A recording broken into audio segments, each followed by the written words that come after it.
Thank you for joining us. I'm Richard Perrott, and we are on location in Washington, D.C. in the offices of Judicial Watch. In our world today, the need to be in touch with the reality and have transparency and not be misled by information from one side or the other, the Freedom of Information Act provides the public with true facts whether we like them all or not. In the forefront of such research and exposing truth is Judicial Watch. We have the privilege today of meeting again with Tom Fitton right after these messages. Life Extension Foundation was established in 1977 and is now the world's largest consumer-based anti-aging organization. Life-saving achievements taken for granted today were pioneered by Life Extension Foundation decades ago. Life Extension is currently funding $10 million a year in research on significantly extending a healthy human lifespan. Diseases that once plagued humanity have largely been eradicated by scientific innovation. 3 leading causes of death in 1900 are no longer leading killers today. Smallpox killed millions before it was eliminated in 1979. Life Extension funds research to fight biological aging so that it also will become a relic of the past. To learn more, log on to lifeextensionfoundation.org. With us again is Tom Fitton. Tom, it's such a pleasure to have you back on the show. Good to be with you again. So much has changed since I had the pleasure of interviewing you for the first time back at the Breakers Hotel in Palm Beach. What are your thoughts on where we are in this new year? There's remarkable opportunities for the issues that Judicial Watch cares about with the new Trump administration. And we just hope that President Trump follows on his campaign promises to really drain the swamp. For those of you who don't know about Judicial Watch, we're an anti-corruption watchdog organization. We use the Freedom of Information Act, the FOIA, to get records from the government. We uncovered the Obama IRS scandal details. We blew open the Benghazi scandal, and of course we were central to uncovering key facts about the Clinton email scandal. And so we're hoping that President Trump follows through on his promises to drain the swamp, turns a new page into an era of transparency on accountability for both the Obama administration and frankly for his own administration. So we're hopeful he takes important steps there, and we're still in many ways waiting, Richard, for the Trump administration to come to power, because there's a lot of opponents of President Trump up here in the swamp in Washington, D.C., and they're still essentially running amok in the various government agencies he's supposed to be overseeing. Draining the swamp is something that has occurred in American history before. Please elaborate on that a little. Well, you know, I recall Nancy Pelosi in 2006 when she led Democrats to kicking out Republicans in the House. Her campaign slogan then was "Drain the swamp." So it's something that appeals to both the left and the right. And if President Trump follows through on those promises effectively, I think he can get broad support for any anti-corruption work or activities he's going to pursue. In the meantime, though, we've got this problem where you've got the Obama administration still running things in many respects here, even though President Trump is the president. You've got the agencies, for instance, coming into various court cases with Judicial Watch and still defending Hillary Clinton's email practices. Who would have thunk that 3 months into the Trump administration, we'd still be battling over whether or not Hillary Clinton did anything wrong on the emails and still be fighting obstruction and delay from the Justice Department and the State Department. Your viewers should know that the President only has a few appointees in each agency, let's say the State Department or Justice or the various agencies. And otherwise, the bureaucracies are full of people who are generally hostile to his values and don't think he should be president. So we've got this kind of crisis of government up here as a result of this resistance to the people's choice as President of the United States. How interesting. Not the first time in American history such situations have occurred. I'd like to ask you about reforms. What about tax reform? What do you feel needs to be done? Well, the biggest tax reform would be to really curtail the IRS's powers, if not eliminate the IRS. The IRS was used to abuse President Obama's political enemies. And that would be the most significant tax reform from my point of view in terms of corruption. As to what rate should be and how much taxes we should pay, I defer to my colleagues in the conservative economic movement for what the reform should be specifically. I'm more interested in the reform of the way the IRS operates. We have an IRS Commissioner, John Koskinen, who was appointed by President Obama. It's pretty clear he lied to Congress about what he knew and when about deleted emails at the IRS and the Obama IRS scandal. He should have been impeached, but Republicans didn't want to do that, and I question why the president has yet to fire him. So the IRS needs to be put back under the control of the people as opposed to the politicians that were abusing it. One of our supporters of the Shalom Show on television, which by the way is now on ABC in Palm Beach and other stations nationwide, Bill Falloon has suggested that maybe the IRS should not be volumes of paper, but actually just a 20-page thing that even college students and high school students could figure out. Well, some of these flat tax advocates point out that if you had a flat tax or a much more simple IRS code, you could file your taxes for most Americans on a postcard or something the equivalent thereof. But you know, I think if you want to get people behind IRS reform, you should highlight the political abuses the IRS has engaged in over the years. And I frankly don't understand why we have example after example of presidents abusing the IRS and it being allowed to continue in its current form. It's a sword of Damocles over our First Amendment rights, and people are afraid of the IRS. They're afraid they're going to get audited if they contribute to the wrong candidate or organization. And that shouldn't be the case in this great country. Speaking of ostracizing the wrong candidates, it is said that organizations such as J Street get a blank check and Z Street with Lowenthal Marcus were basically persecuted by the IRS because their nonprofit organization views weren't consistent with those of that administration. Yeah, that's a real interesting story. I haven't looked at the details of that in some time, but I do recall that there was this concern that the IRS was actually penalizing those who didn't agree with the Obama administration's foreign policy towards Israel. And it's remarkable that we've had such abuses of the IRS that it's not just about opposing Obama, but if you don't like his policies abroad, you're being targeted by the IRS. And it's very concerning, and it still needs to be exposed fully. And this is, again, an opportunity for President Trump. I've always believed that, assuming that, that the administration, whoever was elected, was truly interested in the rule of law, there'd be a sort of truth commission.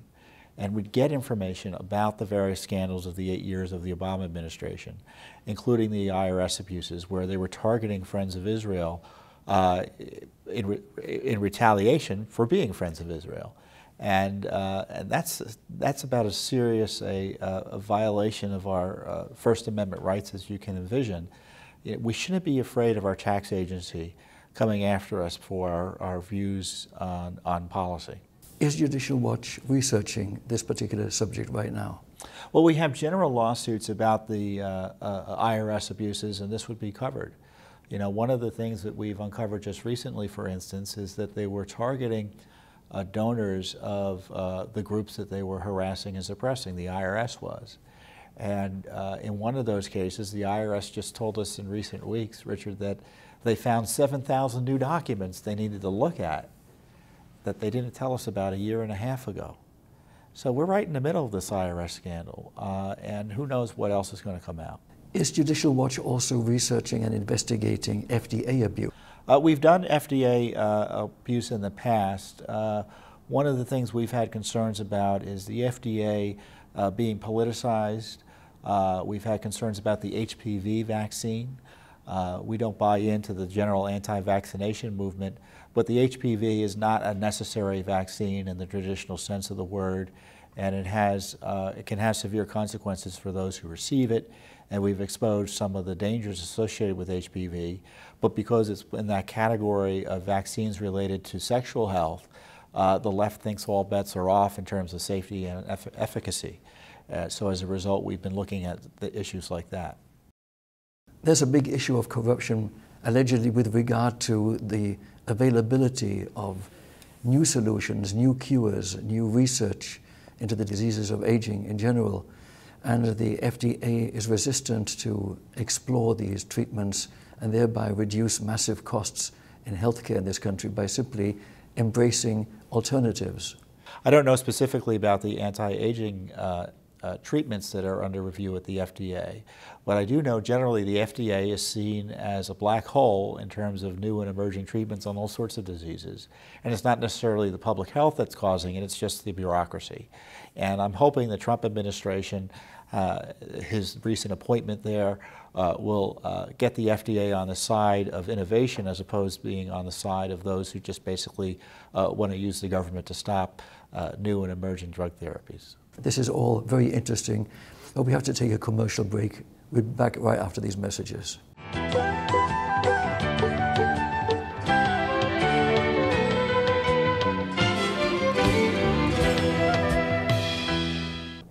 We're back with Tom Fitton. Tom, an issue of concern to very many people is the question of executive orders. Please update us on your views on that. Well, these are executive orders the President has recently issued with respect to immigration from countries torn apart by Islamic extremist terrorists, Islamic jihadism. And the President wants to be sure that people coming in from those countries are properly vetted, so he's trying to put a pause in place so that we're more secure. And there are these, there's a judiciary that's completely hostile to this. I think it's more anti-Trump than applying the law. And so it's a crucial fight. We finally have a president who's willing to say that he's against Islamic jihadism per se, as opposed to the amorphous violent extremism that really doesn't mean much and distracts people from the true threats we're facing from terrorism abroad and where it's actually coming from. So we've got a president who wants to protect the country at the borders, but he's not being allowed to do that by an activist judiciary. So it's a serious issue. I mean, should we just let everyone in? I mean, that seems to be the other side of the coin there. And President Trump at least is trying to take some key steps, and there's always more to be done, to at least stop the worst of the worst from coming in here, at least and at least put in procedures in place so that we have better ways of ascertaining whether someone from Syria or Yemen or places like that are trying to do us harm by taking advantage of either a refugee system or otherwise lax immigration system. So I gather you don't regard the treacherous Fort Hood murders as workplace violence. Well, that's a prime example of our government trying to distract us from the truth. It wasn't workplace violence, it was an Islamic terrorist attack. And to highlight the fact that there are terrorism and there are terrorists associated with Islamic fundamentalism isn't to say that we should go to war against all Muslims, but we should recognize that there is this outlook within the Muslim community that would justify political violence and terrorism, and we have to make sure that people who are committed to that type of activity either are kept out of the country or we're tracking them more carefully and taking appropriate law enforcement measures here at home.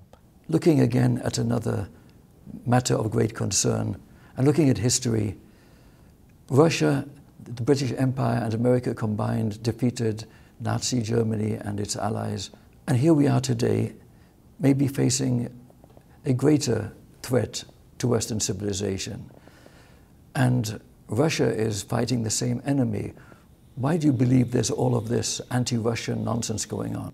Well, you know, as a conservative, I don't trust the Russians as far as I could throw them.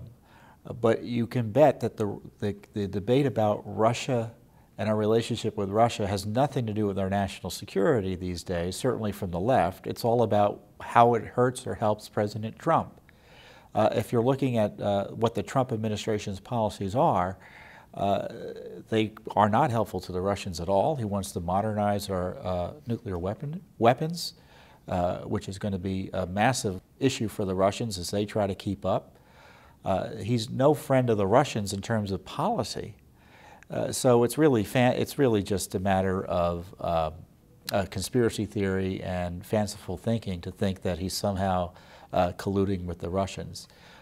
We should have a policy that treats the Russians with clear eyes, but I think it's going to be difficult to do that in this political atmosphere And I think we need to be a bit more aggressive in standing for our values both in the Middle East and in Europe, and that might mean more confrontations with the Russians, but we shouldn't also have needless confrontations just to prove a point, and which the Democratic left seems to want to do, which is ironic given their coddling of the Russians in the past. You know, we just can't let we can't let political convenience and whether or not it helps you politically dictate whether or not what our foreign policy is going to be vis-a-vis Russia. I think, for one, we need to be much more aggressive, but the debate isn't about whether we should have a strong foreign policy. The debate is whether or not it helps or hurts Donald Trump, and I mean, that's just a crazy way to operate.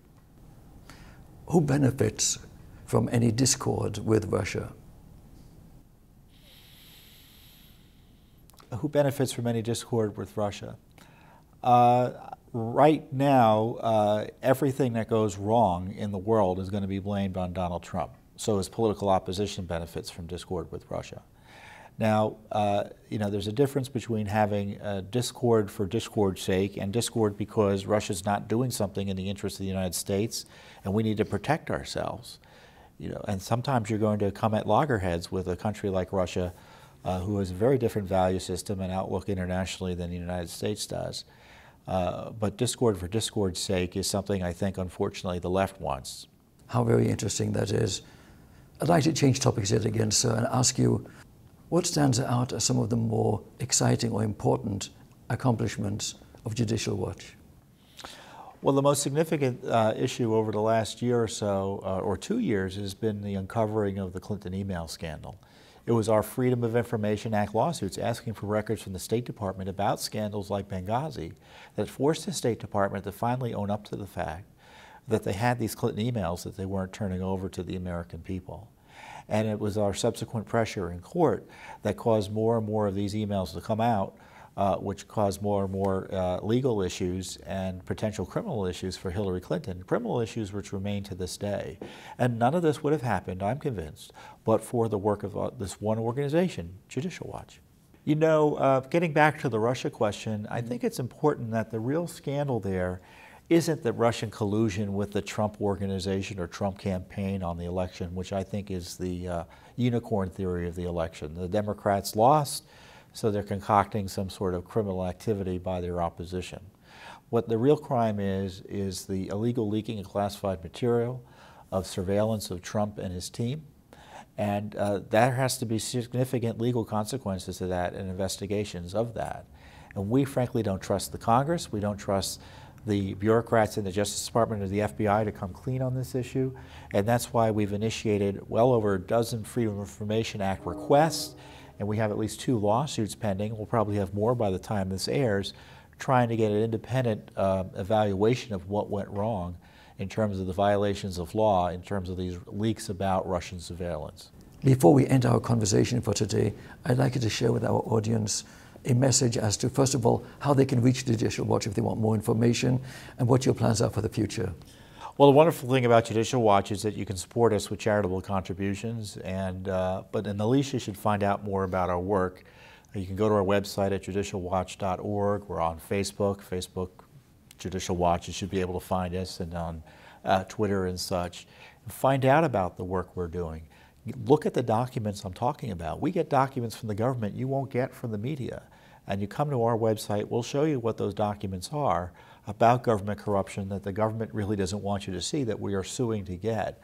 And so we're going to be hardcore on exposing government corruption on an ongoing basis, whether it be on the Russian scandal, the IRS, Benghazi, Clinton emails, and to the degree that President Trump gets into a little bit of trouble, we'll be asking him questions as well and demanding answers. So we're nonpartisan, we're conservative, but in the end, it's not a matter of whether you're liberal or conservative. It's a question of whether or not we're going to tolerate unbridled corruption here in Washington, D.C. President Trump is right. The swamp does need to be drained. Freedom of Information Act. So Judicial Watch's information and sources are all factual, no fake news. No fake news. You can't argue with the government documents, and that's what I love about our work, is that when we get materials from the government and we show it to the American people and say, hey, what do you think about this? This is what it says. And so there's no debate too much about what's in the actual documents. we're going to argue with? The government that gave it to us. Now you can argue about the interpretation of those documents, but in the least, the American people have the primary source material that allows them to judge for themselves. Most interesting and very useful, and in this age of misinformation and disinformation, it is essential for organizations such as yours to provide it to the public and to whoever needs it. Well, we're happy to do it. Thank you, Richard. Thank you, sir. You're welcome.